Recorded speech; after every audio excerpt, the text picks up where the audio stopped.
புதுசா ஒரு லோக்கல் சால்ட்ரான் ஒண்ணு வாங்குனேங்க அது. சால்ட்ரிங்கு லோக்கல் தானா அது.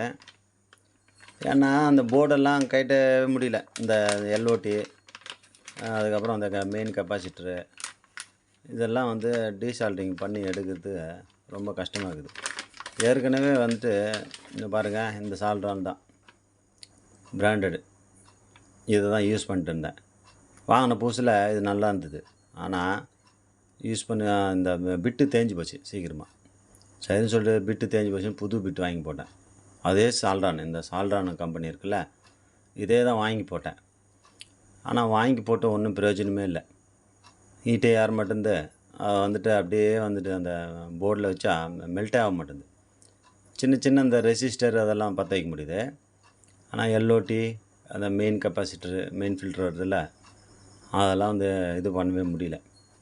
அதான் இந்த சால்ட்ரிங் ஏற்கனவே போட்டிருப்போம் பாருங்க. இத வந்து நம்ம டயோடு எடுத்துட்டு டைரக்ட்டா போட்டேன். ஆனா, நல்லா வேலை செய்யுது. ஆனா, டயோடு போட்டு நம்ம போட்டோம்னா, கமாண்ட்ல ஒரு சிலர் வந்துட்டு கேட்டாங்க. நீங்க வந்து ஐரன் பிட் போட்டிருப்பீங்க. இல்ல வேற எதனா லோ குவாலிட்டி போட்டிருப்பீங்க. அதனால தான் ஹீட் ஆகல அப்படின்ட்டு. இது வந்து சால்ட்ரான் கம்பெனிலேருந்து அந்த ஆன்லைன்ல தான் வாங்குனேன். இந்த சால்ட்ரான் தான் நான் இது. ஒரிஜினல் தான் நான் போட்டேன். ஆனா வந்துட்டு ஹீட்டு வந்துட்டு புதுசு மாரி இல்ல. இது வாங்க சொல்ல நானு ரூ. 400ன்னு வாங்குனேன். ரூ. 400ன்னு வாங்குனேன். ஆனா வந்துட்டு இப்போ ஒண்ணும் வேலைக்கு ஆகல. இந்த ஒயரெல்லாம் அந்த கழட்டிட்டு புது எல்லா ஒயரும் மாத்திட்டேன். Mains cord. ஏன்னா மெயின்ஸ் கார்டு எதனா ப்ராப்ளம் இருந்துச்சுனாடா சரியா வேலை செய்யாதுன்ட்டு.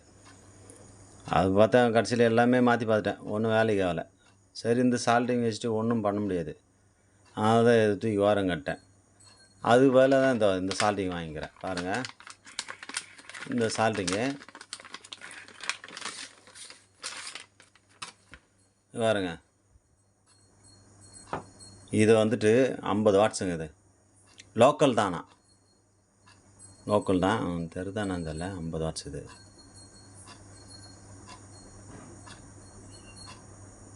ஐம்பது வாட்ஸ் இது. இந்த 50 வாட்ஸ் வந்துட்டு லோக்கல்ல வாங்குனேன். ரூ. 210க்கு வாங்குனேன். ரூ. 210 வாங்குனேன். இப்போ இந்த சால்ட்ரிங் ஒண்ணுக்கு பதிலா இது நாம 2 வாங்கிக்கலாம். பாருங்க. இது வந்துட்டு நான் யூஸ் பண்ணேன். ஏன்னா யூஸ் பண்ணதுக்கு முன்னாடி இது ரிவ்யூ போட்டா நமக்கு அந்த அளவுக்கு எப்படி பெர்ஃபார்மன்ஸ் எப்படி இருக்குன்னு தெரியாதுல்ல. அதனால இத வச்சு யூஸ் பண்ணேன். பெர்ஃபெக்ட்டா எல்லாமே வந்துருது. ஒண்ணும் பிரச்சனை கிடையாது. நீங்க எப்படி யூஸ் பண்ணணும்னா, இது பாருங்க. நான் சொன்னது இந்த எல்ஓடி இருக்கு பாருங்க. இந்த எல்ஓடி கழட்டுறது ரொம்ப கஷ்டமா இருக்கும். போர்டுல வந்துட்டு இருக்கிற லெட்டுக்கு ஈஸியா உருகி வந்துரும். நீங்க இந்த புது லெட் நம்ம வாங்கி கடையில வாங்கி போடுறோம் பாருங்க. அந்த லெட்ட வந்துட்டு கழட்டுறதுக்கு கொஞ்சம் கஷ்டமா இருக்கும். ஒரிஜினல் லெட்டு நல்லா காஸ்ட்லியானது போட்டிங்கன்னா ஓரளவுக்கு வந்துரும். மத்ததெல்லாம் கழட்டுறது கஷ்டமா இருக்கும். அதே மாரி இந்த ஃபில்டர் இருக்கு பாருங்க. இந்த மெயின் ஃபில்டர். இந்த மெயின் ஃபில்டர்லாம் நம்ம வந்து அந்த இதில கழட்டவே முடியாது. அதனால தான் நான் என்ன ஐடியா பண்ணேன்னா, 25 வாட்ஸ் எதுக்கு? ஏன்னா 25 வாட்ஸு புதுசா வாங்குறோம். திரும்ப அது பிரச்சனை வந்து, அந்த நெனச்ச மாரி கழட்ட முடியல. அதனால என்ன பண்ணிட்டேன், லோக்கல்லே வாங்கிக்கலாம். நாம வந்து கன்டினியூவா ஒண்ணும் இது பண்ண போறதில்ல. நமக்கு எப்போ சர்வீஸ் வருதோ அப்போ தான் யூஸ் பண்ண போறோம். அதனால என்ன பண்ணேன், பிளான் பண்ணேன். பிளான் பண்ணி இத வாங்கிட்டேன். ரூ. 210 தான். ஒண்ணும் பிரச்சனை இல்ல. வேலை செய்ற வரையும் செய்யட்டுமே. அதனால என்ன பண்றேன், அந்த எல்ஓடி, அந்த மெயின் கெப்பாசிட்டர் இதெல்லாம் கழட்டுறதுக்கு இந்த சால்ட்ரான் யூஸ் பண்ணிக்கிறேன். வேற எதனா சின்ன சின்னதா இருந்துச்சுன்னா, ஒரு ரொம்ப ரெசிஸ்டர் அந்த மாரி எதனா பத்த வைக்கிறதா இருந்தா, இந்த சால்ட்ரிங் யூஸ் பண்ணிக்கிறேன். பெரிய காம்பவுண்ட் கழட்டுறதுக்கு அதிகமான வாட்ஸு. சின்ன காம்பவுண்ட் கழட்டுறதுக்கு இந்த மாரி சின்னதா வந்து யூஸ் பண்ணிக்கிறேன். நீங்களும் இதே மாரி வாங்கி யூஸ் பண்ணிக்கங்க. ஏன்னா ஒரே சால்ட்ரிங்க வந்து நம்பின்னு இருக்க முடியாது. திடீர்னு எப்போனாலும் ப்ராப்ளம் வரும். நெனச்ச டைமுக்கு கழட்ட முடியாது. அந்த ஈயம் வந்துட்டு லெட் வந்து நல்லா மெல்ட் ஆயிடுச்சுன்னா, நம்ம கழட்டுறது ஈஸியா இருக்கும். ஏன்னா போர்டு வந்து டேமேஜ் ஆகுறதுக்கு நெறைய வாய்ப்பு இருக்குது. எந்த ஒரு காம்பவுண்டுமே கழட்டும்போது, அது அந்த ட்ராக்குக்கு எதுவும் கட் ஆகாத அளவுக்கு, இந்த ட்ராக்கெல்லாம் கட் ஆகாத அளவுக்கு பெர்ஃபெக்ட்டா வந்துட்டு நீட்டா டீசால்ட்ரிங் பண்ணணும். அதுக்கு தான் இத வாங்கியிருக்கேன். நீங்களும் பார்த்து யூஸ் பண்ணிக்கங்க. இந்த மாரி 2 சால்ட்ரிங் வச்சுக்கங்க. ஒண்ணு 50 வாட்ஸு இந்த மாரி இத வாங்கி வச்சுக்கங்க. சின்னது வேணா வச்சுக்கங்க. நம்ம பெருசு இப்போ கழட்டுறதுக்கு இது யூஸ் பண்ணிக்கலாம். சின்னது வேணால் இந்த மாதிரி எதனா சின்ன சால்ட் போர்டு மட்டும் இல்லைங்க. ஏன்னா போர்டில் வந்துட்டு இப்போ நம்ம அந்த எல்ஓடி இதெல்லாம் கட்டுறதை விட இது பண்ணிக்கலாம். அதே மாதிரி இந்த டிரான்ஸ்ஃபார்மர் இருக்குது பாருங்கள். இந்த டிரான்ஸ்ஃபார்மர் தான் அதிகமான ஆம்பியர் இருக்கிற டிரான்ஸ்ஃபார்மர் பார்த்திங்கன்னா நமக்கு வந்து இந்த செகண்ட் செக்ஷனில் வந்துட்டு இந்த காப்பர் வைண்டிங்கில் ரொம்ப கேஜ் அதிகமாக இருக்கும். இதெல்லாம் நீங்கள் வந்துட்டு சால்டிங்கில் அந்த 25 வாட் சால்டிங்கில் பற்ற வைக்கவே முடியாது. ஹை ஆம்பியர் இருக்கக்கூடிய டிரான்ஸ்ஃபார்மர் வந்து நீங்கள் டயோடு இந்த மாதிரி இது வந்து 5 ஆம்ப்ஸ் டயோடு, 6 ஆம்ப் டயோடெல்லாம் இருக்குது. இதெல்லாம் வந்துட்டு இந்த ஒன்றோட ஒன்று நம்ம ரெக்டிஃபைர் பண்ணி முறுக்கி அடிக்கும்போது கண்டிப்பாக வந்து அந்த சால்டிங்கில் பண்ணவே முடியாது. ஏன்னா ரொம்ப திக்னஸாக இருக்கும். இது பாருங்கள், ஹெவியாக இருக்கிற டிரான்ஸ்ஃபார்மர்லாம் கேஜ் வந்து அதிகமாக இருக்கும்.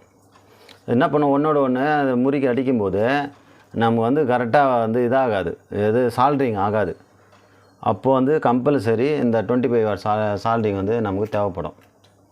அதுதான் சொல்ல, இது டிவி ரிப்பேருக்கு மட்டும் இல்லை, ஆடியோ ஆம்ப்ளிஃபையர் பண்ணுறவங்க கம்பல்சரி இது வந்து இருக்கணும். ஏன்னா ஆம்ப்ளிஃபையர் ரெடி பண்ணுறவங்களுக்கு தெரியும். ஏன்னா ஹை ஆம்பியர் இருக்கக்கூடியது டயோடு. அதனால் என்ன பண்ணுவாங்கன்னா அது ஒன்றோட ஒன்று முறுக்கி அடிக்கும்போது நமக்கு கம்பல்சரி வந்துட்டு நம்ம இந்த சால்டிங் வந்துட்டு தேவைப்படுது. ஒரு சில போர்டில் ஃபிட் பண்ணிடுறாங்க, பிசிபி அதுக்குன்னு தனியாக வைக்குது. அந்த பிசிபியில் இருந்தாலும் இந்த இந்த இந்த லெக்கை வந்துட்டு அதில் பற்ற வைக்கணும். பற்ற வச்சா தான் அந்த ப்ராப்பராக வந்து நமக்கு வந்து ஹம்மிங் சவுண்ட் இல்லாமல் வோல்டேஜ் வந்து ப்ராப்பராக நமக்கு வரும். மெயினாக ஆடியோவில் இருக்கிறவங்களுக்கு தெரியும். கம்பல்சரி வந்துட்டு அவங்க 100 வாட்ஸ் வரைக்கும் வச்சுருப்பாங்க, 60லேருந்து 100 வாட்ஸ் வரைக்கும் வச்சுருப்பாங்க. புதுசாக பழகிறவங்க இந்த குறைஞ்சபட்சம் ஒரு 5 ஆம்பியரு, அது 3 ஆம்பியர் அபோவ் போகும்போது நீங்கள் பெரிய சால்டிங் இந்த மாதிரி தான் யூஸ் பண்ணணும். இது நீங்கள் யூஸ் பண்ணிக்கங்க. கமெண்டில் ஒருத்தர் கேட்டிருந்தார், டிரான்ஸ்ஃபார்மர்லேருந்து வைப்ரேஷன் வருது, இந்த வைப்ரேஷன் வந்துட்டு என்ன இப்போ தெரியல அப்படின்னாரு. ஒருவேளை அவர் இந்த மாதிரி டிரான்ஸ்ஃபார்மர் யூஸ் பண்ணுறாருன்னா ஒருவேளை வந்து சப்ளை எல்லாம் வேலை செய்யுது, ஆம்பும் வேலை செய்யுது, வைப்ரேஷன் மட்டும் வருது அப்படின்னா இந்த வந்து இந்த மேலே தகுடு மாதிரி இருக்குது பாருங்கள், தகுடு, அந்த டிரான்ஸ்ஃபார்மர் பாடிக்கு மேலே தகுடு இருக்குல்ல, அந்த தகுடு வந்து லூஸாக இருக்கும். அதை கைட்டி அந்த தகுடு நல்லா வந்துட்டு டைட் பண்ணி பக்காவாக செட் பண்ணி வச்சிட்டாங்கன்னா, அதை நட்டு போட்டு வச்சாங்கன்னா இந்த வைப்ரேஷனு இது பண்ணிக்கலாம். ஆனால் இந்த மாதிரி டிரான்ஸ்ஃபார்மர் இருக்குது, இங்கே பாருங்கள், இந்த மாதிரி டிரான்ஸ்ஃபார்மர் இருக்குது அப்படின்னா இதில் வைப்ரேஷன் வருதுன்னா அது வந்து ஃபால்ட்டு வேறு. அது வந்து பவர் சப்ளையில் ஃபால்ட் இருக்குதுன்னு அர்த்தம். ஏன்னா பவர் சப்ளையில் ஃபால்ட்டு இருந்தால் தான் நமக்கு இந்த டிரான்ஸ்ஃபார்மர் வந்துட்டு நம்ம ப்ராப்ளம் வரும். ஏன்னா அதில் வந்து பார்த்திங்கன்னா ப்ரைமரி செகண்டரி 2 செக்ஷன் இருக்குது. அதுக்கப்புறம் டயோடு போடுவோம், டயோடு கனெக்ஷன் கொடுத்துருக்கோம். அதில் நமக்கு வந்துட்டு அவுட்புட்டு சப்ளை வந்துடும், போர்டு கொடுப்போம். இந்த ப்ராப்ளம் என்னன்னா அந்த டயோடு தான் கம்ப்ளைண்ட்டு. இந்த டயோடு வந்து ஷார்ட் ஆனால் என்ன ஆகும்னா அப்படியே வந்து வோல்ட் வந்து அது என்னன்னா செகண்டரியில் அவுட்புட் ஆகணும். அந்த வோல்ட் அவுட்புட் ஆகாததுனால என்ன ஆகுன்னா டிரான்ஸ்ஃபார்மர் வந்து ஹம்மிங் சவுண்டு கொடுக்க ஆரம்பிச்சிடும். ஒரு மாதிரி திர்ன்னு சவுண்டு வரும்.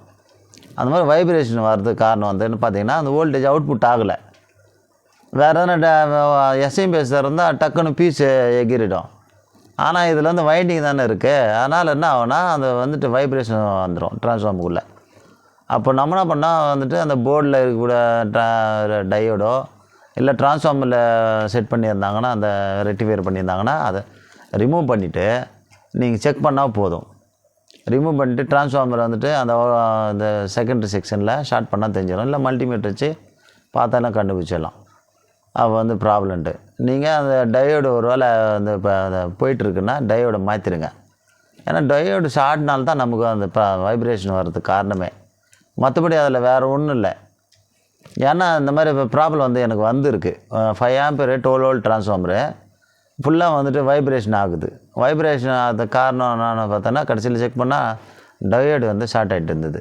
ஏன்னா அந்த ஏற்கனவே ப்ராப்ளத்தை நான் ஃபேஸ் பண்ணியிருக்கேன், அதுக்காக தான் சொல்கிறேன். இந்த மாதிரி டிரான்ஸ்ஃபார்மரு வைப்ரேஷன் வருது, பவர் சப்ளை வரல அப்படின்னா அந்த டயோடு தான் கம்ப்ளைண்ட்டு. டயோடு செட்டாக மாற்றி விட்ருங்க.